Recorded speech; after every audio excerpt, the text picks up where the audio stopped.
भारतामधलं वायू प्रदूषण आणि एकूण जगातलं पण वायू प्रदूषण दरवर्षी वाढते.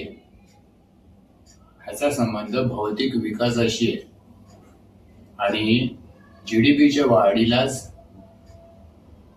जीवनाचा वाढता दर्जा समजणारी जी जीवनशैली आहे आणि तिच्यावर आधारलेली अर्थव्यवस्था आहे ती याला कारणीभूत आहे. सरळ आपण बघूया की माणसं स्वतः आधुनिक बनवणारी काय करतात रोज.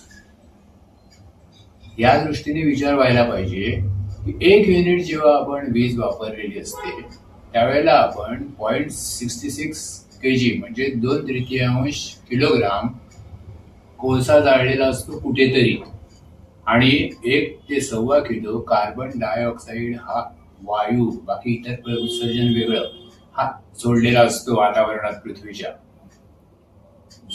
रोज जवळजवळ 25 ते 30 लाख टन रोज वायू कार्बन डायऑक्साईड फक्त कोळशापासून वीज निर्मिती करताना भारतात सोडला जातो वातावरणात. हेच वाहनांबाबत आहे. आपण जेव्हा फार मोठ्या प्रगती साधली असं समजून मोटार वापरतो ना तेव्हा आपण महिन्याला हजारो टनांचं वायू प्रदूषण करतो. त्याचा आपल्याला काही अधिकार नाहीये या पृथ्वीवर असं वागण्याचा. हीच गोष्ट सिमेंट बाबत आहे. सिमेंट हजारो लाखो टन जेव्हा बनते त्यावेळेला त्या प्रक्रियेत तेवढ्याच वजनाचा कार्बन डायऑक्साईड वायू सोडला जातो. मी इतर वायू प्रदूषण वायूंबद्दल द्रव्यांबद्दल बोलतच नाहीये. आता या सगळ्या प्रक्रियांमध्ये जवळजवळ पाणी वापरलं जाते पृथ्वीवरचं, जे ह्याच्यासाठी बनलेलं नाहीये, ते जीवनासाठी बनलंय. आणि याच वेळेला ऑक्सिजन प्राणवायू जाळला जातो कारण प्रत्येक गोष्टीत ज्वलन होते. आता तुम्ही लक्षात घ्या की हे वायू प्रदूषण 4000 कोटी टनापेक्षा जास्त पृथ्वीवरचं दरवर्षाचं औद्योगिकरणामुळे आहे. तर एक साधं लक्षात घ्या, हे सत्य न स्वीकारता आपण जर वायू प्रदूषणाबद्दल चर्चा करायला लागलो आणि आजारपणांच्या बद्दल चर्चा करायला लागलो तर ते निरर्थक आहे. 25 लाखापेक्षा जास्त माणसं वायू प्रदूषणाने दरवर्षी दगावतात. हा तर 10 वर्षापूर्वीचा अहवाल आहे लॅन्सेटचा. पण ग्लोबल वॉर्मिंग कडे बघा ना, मग काय कळेल?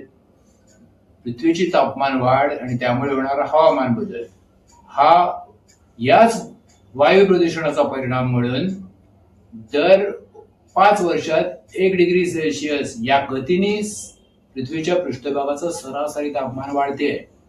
बाहेर विज्ञानाच्या क्षेत्रात वावरणाऱ्यांना पण ह्याची कल्पना नाहीये आणि ते समजतात की 2 डिग्री किंवा 3 डिग्री 2100 साली वाढणार आहे. नाही बाबा, 3 डिग्री तर वाढून झालं.